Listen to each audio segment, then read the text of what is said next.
Hello അസ്സലാമു അലൈക്കും. ഇന്ന് നല്ല അടിപൊളി മദ്ഫൂണിന്റെ റെസിപ്പിയാണ്. മന്തി പോലെ തന്നെ ഒരു യമനി ഡിഷാണ്. അതിൻ്റെ കൂടെ കുറച്ച് പച്ചക്കറികളൊക്കെ ഇട്ടിട്ട് മട്ടൻ മദ്ഫൂണിന്റെ റെസിപ്പിയാണ്. ചിക്കൻ മദ്ഫൂൺ ഓൾറെഡി ചെയ്തതാണ്. അപ്പോൾ ഇന്ന് മദ്ഫൂണിന്റെ റെസിപ്പി നമുക്ക് എങ്ങനെ ചെയ്യാൻ നോക്കാം. സിമ്പിളായിട്ട് വീട്ടിൽ ചെയ്യാവുന്നതേ ഉള്ളൂ കേട്ടോ. ഒരു 2 കഷ്ണം 500 ഗ്രാം മട്ടനാണ് എടുത്തു വെച്ചാണ് ഞാൻ 2 പീസാക്കിയിട്ടുള്ളൂ. കുറച്ച് വലിയ പീസാക്കിയിട്ടാണ് ചെയ്യുന്നത്. അപ്പം ഇതിലേക്ക് നമുക്ക് ആവശ്യത്തിനുള്ള ഉപ്പ് പുരട്ടി കൊടുക്കാം. ഈ 2 പീസിലേക്ക് 1 ടീസ്പൂണിൻ്റെ അടുത്ത് ഉപ്പ് എടുത്തിട്ടുണ്ട്. ഉപ്പും അതേപോലെ ഞാനൊരു ചെറുനാരങ്ങ 2 ടേബിൾ സ്പൂൺ ചെറുനാരങ്ങ, ഉപ്പും ചെറുനാരങ്ങയും അതേപോലെ ഒരു ഇത്തിരി ഇഞ്ചി വെളുത്തുള്ളി കുറച്ച് മതി കേട്ടോ. 2 കൂടി 1 ടീസ്പൂണിൻ്റെ അടുത്തേ ഉള്ളൂ. ഇത് 3 കൂടി നമുക്ക് ഈ മട്ടനിലങ്ങ് നന്നായിട്ട് തേച്ച് പിടിപ്പിക്കാം. ഇഞ്ചിയും വെളുത്തുള്ളിയും ഉപ്പും ചെറുനാരങ്ങയും. ഇഞ്ചി വെളുത്തുള്ളി എന്ന് പറയുന്നത് കുറച്ച് മതി, ഒരു പേരിന് മാത്രം. 1/2 ടേബിൾ സ്പൂണ് പെപ്പർ പൗഡർ ചേർത്ത് കൊടുക്കുകയാണേ.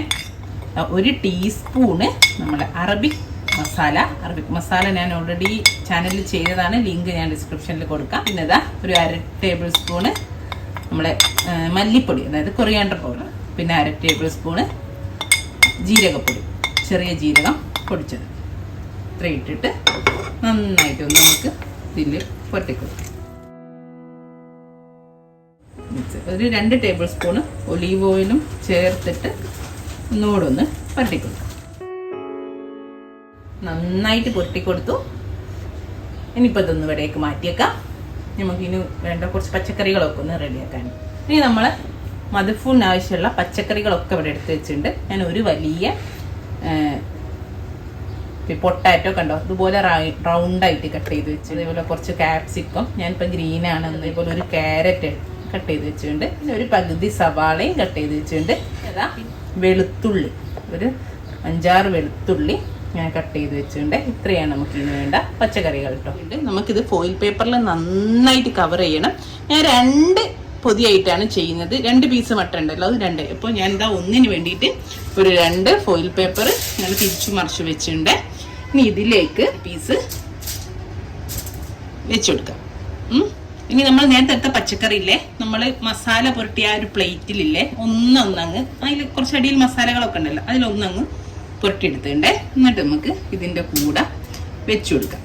4-5 പീസ് ക്യാരറ്റ്, ഒരു 3-4 പീസ് പൊട്ടാറ്റോ, ക്യാപ്സിക്കം, ഉള്ളി, വെളുത്തുള്ളി, ഇതൊക്കെ ഇതിൻ്റെ കൂടെ വെച്ചു കൊടുക്കാം. ഞാൻ പകുതിയാക്കിയാണ്. നമുക്ക് 2 പൊതിയാണല്ലോ ഞാൻ പറഞ്ഞല്ലോ. ഇനി നമുക്ക് ഇതിൻ്റെ മേലെ കുറച്ചുകൂടെ ഒലീവ് ഓയിൽ ഒഴിച്ചിട്ട് 1 ടീസ്പൂൺ കൂടെ ഒലീവ് ഓയിൽ എല്ലാ ഭാഗത്തും കൂടെ ഒഴിച്ചിട്ട് നമുക്ക് നന്നായിട്ട് അങ്ങ് പൊതിഞ്ഞെടുക്കാം. നല്ല പോലെ പൊതിയണേ.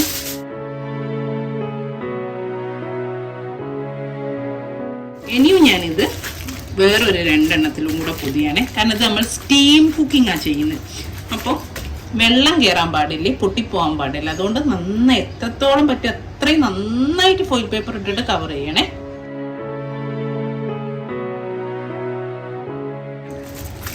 ഇതുപോലെ പൊതിഞ്ഞെടുത്തു. ഇതാ കണ്ടോ, ഇതുപോലെ നന്നായിട്ട് പൊതിഞ്ഞെടുത്തിട്ടുണ്ട്. ഇനിയിപ്പോൾ ഒരു പീസ് കൂടെ ബാക്കിയുണ്ടല്ലോ, അത് ഇതേപോലെ വേറൊരു പൊതിയൂടെ ആക്കി എടുക്കട്ടെ. ബാക്കി പച്ചക്കറി എല്ലാം കൂടെ ഇതേപോലെ തന്നെ ചെയ്തിട്ട് ഇപ്പം 2 പൊതി ഇവിടെ റെഡിയാണേ. നമ്മളെ മദ്ഫൂൺ ഉണ്ടാക്കാണ്ട. അപ്പോൾ ഇത് ഒരു സെർവ് ഒരാൾക്കുള്ളതാട്ടോ. ഇത് ഇങ്ങനെയാണല്ലോ നമുക്ക് കിട്ടുക. ഇങ്ങനെ ഒരു പൊതി. ഓക്കെ, ഞാനൊരു വലിയ ചെമ്പിൽ വെള്ളം വെച്ചിട്ടുണ്ട്. വെള്ളം ഇങ്ങനെ തിളയ്ക്കാനായിണ്ട്. ഈ വെള്ളത്തിലേക്ക് ഞാനിതാ നമ്മുടെ പൊതിയില്ലേ അത് ഇട്ടുകൊടുക്കുക. കണ്ടോ, ഇത് നന്നായിട്ട് കവർ ചെയ്യാനേ. ഈ ചെമ്പ് ആവി പുറത്ത് പോവാതെ ഇതിൽ നിന്ന് ഒരു 1.5 മണിക്കൂർ സ്ലോ കുക്കിംഗ് ചെയ്തിട്ടാണ് നമ്മൾ മദ്ഫൂൺ റെഡിയാക്കുന്നത്.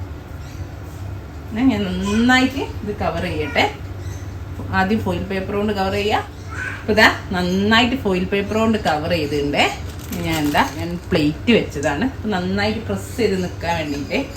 എന്നിട്ട് നമുക്ക് ഇതിൻ്റെ മേലെ വെയിറ്റ് ഉള്ള എന്തെങ്കിലും ഒന്ന് വെച്ചെടുക്കുക. ഞാൻ ഇതാ ഒരു കുക്കറും വെച്ചെടുത്തിട്ടുണ്ട്.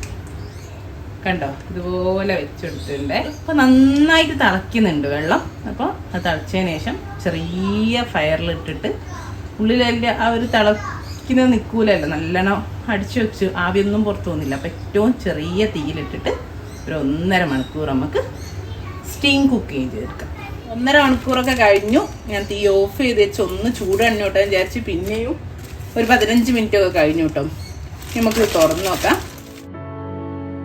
നമ്മൾ നല്ലോണം അടച്ച് വെച്ചോണ്ടേ പുറത്ത് ആവിയൊന്നും പോവാത്തോണ്ട് തന്നെ വെള്ളമൊന്നും ആയില്ല, അങ്ങനെ ഉണ്ട്. ഇനി നമുക്ക് ഇതിൽ നിന്ന് എടുത്ത് മാറ്റാം. നമ്മളെ 2 പൊതിയും ഇവിടെ റെഡിയാണ്.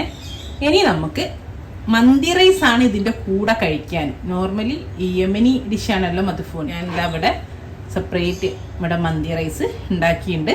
ഇത് മന്തിൻ്റെ ഒരുപാട് വീഡിയോ ചെയ്തതാണ്. മന്തി റൈസ് ഇപ്പോൾ ലാസ്റ്റ് യമനി മന്തിൻ്റെ ലിങ്ക് ഞാൻ ഡിസ്ക്രിപ്ഷനിൽ കൊടുക്കാം.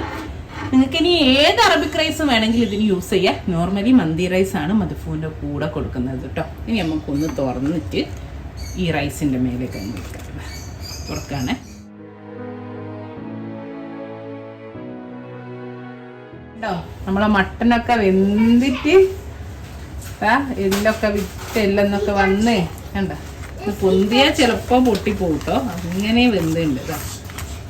ഇതാണ് നമ്മളെ മദ്ഫൂൻ. ഇത് റൈസിന് നമുക്ക് കിട്ടുക എങ്ങനെയാണെന്ന് വെച്ചാൽ ഈ പൊതിയും റൈസും ആയിട്ടാണ് കിട്ടുക. അപ്പം ഞാൻ ഈ റൈസിൻ്റെ മേലേക്ക് വെക്കട്ടെ. ഇനിയിപ്പോൾ നിങ്ങൾക്ക് ഇത് ഒന്നുകൂടെ ഇങ്ങനെ റോസ്റ്റ് ചെയ്തിട്ട് വേണമെങ്കിൽ ഇത് ഓപ്പൺ ചെയ്തിട്ട് ഒന്ന് ഇങ്ങനെ തുറന്നിട്ട് ഓവനിൽ അങ്ങ് വെച്ചാൽ മതി.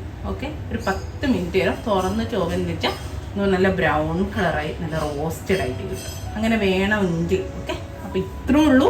ഇൻഷാ അല്ലാ നല്ലൊരു വീഡിയോ നമുക്ക് വീണ്ടും കാണാം. എല്ലാവരും ഇത് ട്രൈ ചെയ്ത് നോക്കണം. നല്ല സൂപ്പർ ടേസ്റ്റാണ്. Thank you.